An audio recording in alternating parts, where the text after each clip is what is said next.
Hi, I'm Deepika, working as a software engineer at Winfomi. Today, I'm going to walk you through the latest LWC enhancement introduced in Salesforce Spring 26 and Summer 26 releases. So, first, one of the Spring 26 LWC feature is a dynamic event listener. So, previously in LWC, we normally added event listeners directly in the HTML template. So, like for example, we wanted to handle a button click, use on-click event handler. So, if we want to handle mouse over or used a mouse over event, that is a static event listener. Event name is fixed and hard coded in the HTML. For a single button, let's say. So normally we use like on click event listener. This is static. Again, we need to create another event for mouse over event, like another method to call the functionality in JS.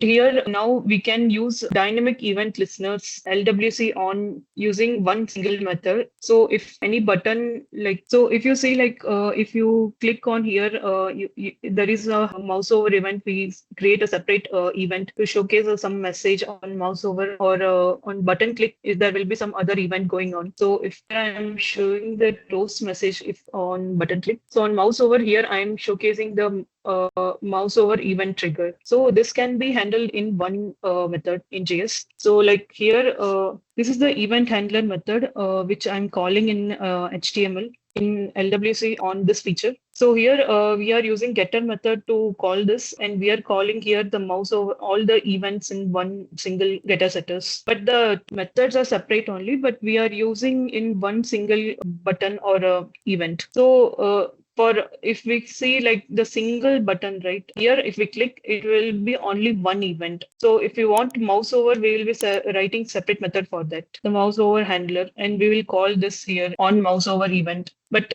using LWC on, we can handle all the events in a single method. So yeah, this is one of the feature of Spring 26 release. And next we'll be seeing navigate to flows from LWC. So previously we wanted to use a flow with LWC. We usually embed the flow inside the component using Lightning Flow or use URL based navigation. But with Spring 26, Salesforce introduced a cleaner approach using a new Salesforce flow page reference type. So let's jump into the live. With remaining time, we will see the code for this. So here, using navigation mixin, we can call the flow directly. So this is the flow name which I have created. So here you can see in the right hand side, we can navigate to flow from a account record page directly from LWC. So here, if we click on service request, so yeah.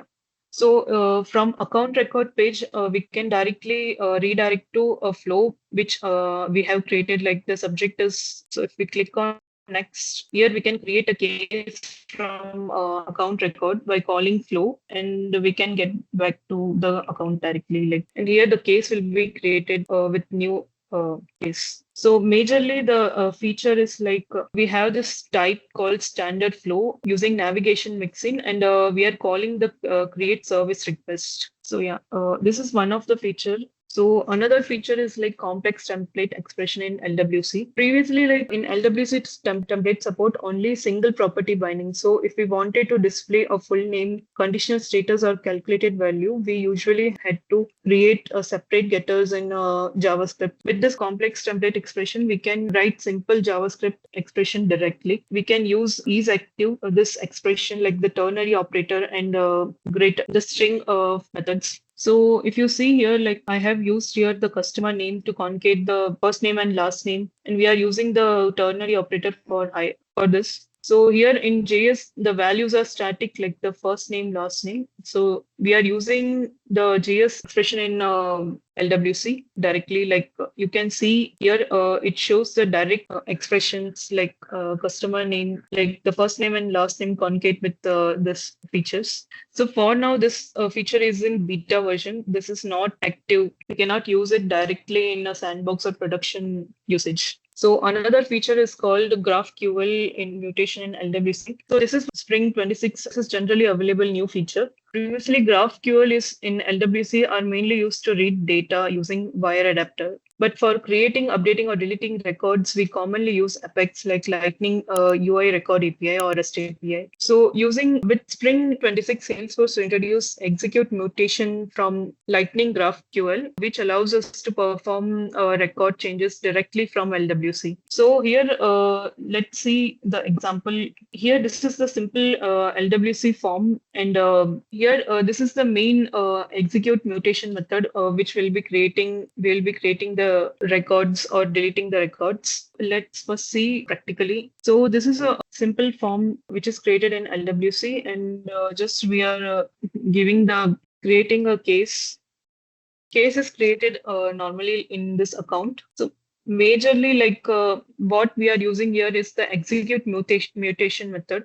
So here first we will be creating a query. This is the method like execute mutation method. So query here means we are just creating the first assigning the ID value. What are the field values we need to create the records? And then second thing is like we are assigning the variables, what values we need to show here using handle create case and using this variable and then the operation name like create case. So once this is created, we'll be getting this toast message using this case number. So yeah, we'll be seeing another new feature for summer 26 release new features. So that is like LWC state managers. Before summer 26, sharing data between multiple LWC component usually requires parent and child properties, custom events like a lightning message service. But in summer 26, Salesforce made LWC state manager generally available. This gives developers an official LWC native way to keep shared data and update logic outside the UI component. So let's see practically like how we are managing this using the LWC state managers. So in this example, we are creating a simple counter logic for understanding the state manager. Like this is the increment logic like we are using here. So here first, we need to create folder here like the counter manager, and this is a JS file. Here we'll be not showing any HTML file or anything. And this is a simple counter component which I have showed in UI for now. So here in JS, we are just calling only the counter manager, this JS file. So we are not explicitly writing any of the logic in UI. So apart from that, like we are managing the whole logic from here itself, and this can be used in multiple components as well. Like so here, the main thing is like this is the defineState component from LWC. This is the state manager. So inside the state manager, we are creating reactive variable. So yeah, this is the counter variable atom which stores the reactive state, and here set atom means which updates the state correctly, like from if we are receiving the value from this variable and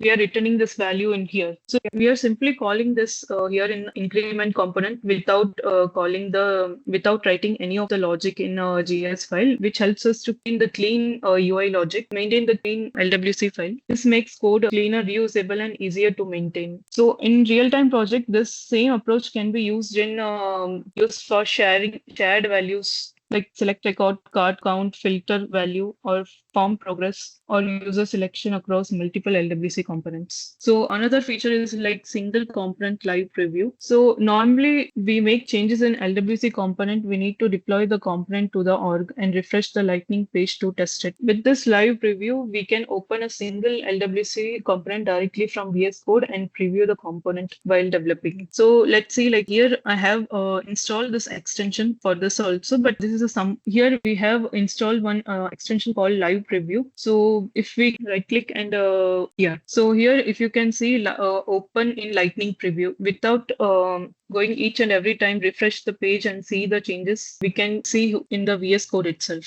Like if we see the live preview.